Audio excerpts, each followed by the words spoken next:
Next year, we'll see yet another video game to live action TV series adaptation, and we will bring you all the Fallout on April 12th, 2024. Welcome back, guys, to Fog Entertainment. I know that was a bad pun. Let's forget about that. Let's talk about something more important. Let's talk about the Fallout series, and the release date is April 12th. And why is that important? Because 112 years ago, when this comes out, the Titanic sunk, and that is something that is unforgettable. But will this show sink as bad as that? Well, I think it could, because it looks incredibly woke off the trailer, and you know what, it's a very popular video game series. I've only played 2 of them, New Vegas and 4.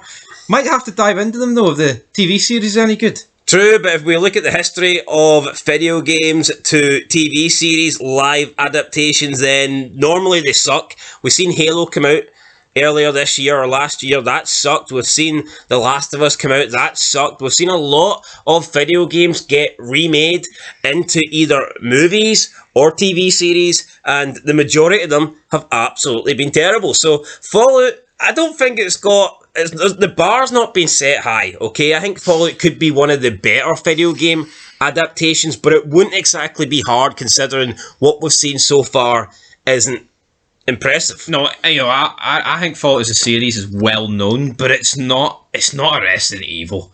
It's not a Last of Us. Speaking of other series that have failed, that's definitely one Resident of them. Evil, I mean, it's probably Resident Evil's the biggest failure. Like, I know GTA's not been made into a series, but I mean, I guess you could talk about GTA's inspired a lot of things. Well, if we're talking purely based on TV series, Resident Evil has to be the biggest disappointment, because that TV series we got on Netflix was nothing short of fucking shite. Rest in peace, the guy that died. Forget his name. I was going to say Lance Archer, but it's no Lance Archer. Vance Archer, something. Riddick Moss.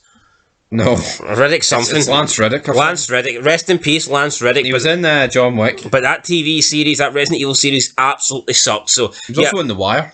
Well, he's not going to be in Fallout, okay? So we have to talk a little bit about this. Who is going to be in Fallout? Well, the problem with Fallout is, before we go in, apparently they've included some things in the trailer that can't happen in the games. It's like against like the laws of in-game, which to me is just ridiculous for the get-go. So they're not really following the games. They're like taking some stuff, but not taking everything. Yeah, I can't remember what it is, but it's someone in a role where in the game they can't be in that role. I would just love to have one question answered. See if a game is really successful and it's mega popular and people are saying that this game's a masterpiece and it's like there's got no flaws.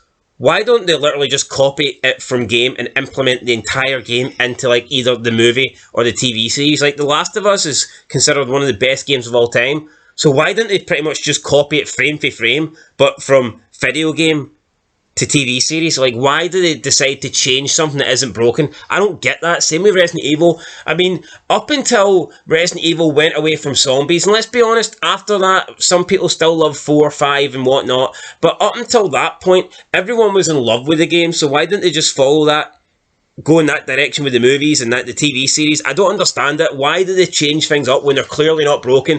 I've never seen a video game get adapted to a TV series and they've made all these changes and people have preferred it. People have actually welcomed the changes. It never happens. Why would you change something that made it popular? That's what I'm saying. If it's not broke, don't fix it. Anyway, who is going to be in Fallout? Well, I think the main star is going to be Ella Purnell from Yellow Jackets. She was also in Army of the Dead with Dave Bautista. She is set to play the lead heroine, known as Lucy, a Fault Dweller from The Fault. I don't know if she's from Fault 33 or she's either 33 years old, but the actress is definitely younger than 33. So no, it's Fault 33. That's what it is. It's very rare that they get someone to play, it's very rare they get someone to play older. Yeah, but I think in Fallout you've got all these different faults. Of course, it's to do with like nuclear exposure and all that, things like wars and crazy stuff, the Cold War, and that's why you have all your different faults where people went to hide from it. So that's why like there's 33 and 29 and 37 and all that. I know a wee bit. So it's like a location? That's like a station? She's based on Fault 33? Aye, something like that. So there'll be a Fault 32 and a Fault 34? Well, there should be. That'll be her next door neighbours? Aye. Alright, well, good luck. No, I think the concept of it's good, but there's a lot more to it than just that. Like, you've like crazy robots, and like that just sounds not...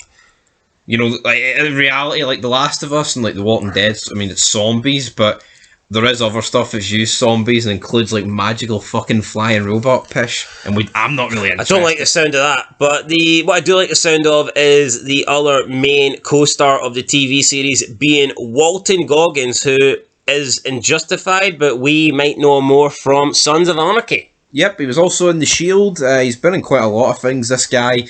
Good actor. And he will play a bounty hunter known as the Ghoul, who has been living in the apocalyptic wastelands of Santa Monica for 200 years after the nuclear war that changed everything. So this guy must be more than 200 years old. I don't think that's the case. I think it just means, even though the way that's worded would suggest that he's lived there for more than 200 years. Yeah, that's the way it's worded. But I think you can get maybe frozen in place for a few hundred years, maybe. Maybe that's what's happened to him.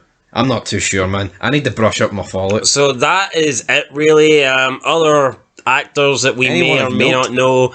I'm not really. Some of the names: Moses Aris, never heard of him. Johnny Pemberton, never heard of him. Kyle MacLachlan, never heard of him. So yeah, out of the cast, those are the only two that I'm aware of, the only two that I've known from previous things. So, I mean, yeah, we'll check it out. We might review it. We'll definitely review episode 1, and if it's good, we'll keep it going. We'll make it a series. Now, it is going to be on Amazon Original, so we don't know if it will be released. There's 8 episodes. I'm not too sure if it's going to be a batch of 8 episodes released from the 12th of April, or whether we're going to see an episodic release where it's like a weekly basis. That remains to be seen. We don't know.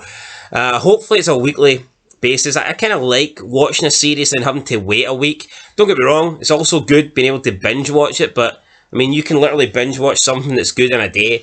At least if you have to watch it episodic, then you have to go. I think if it's bad, you're more likely to we could watch episode 2 straight away. I think if it's bad, it's like, well, fuck it. If it comes next week, we'll forget about it, sort of thing.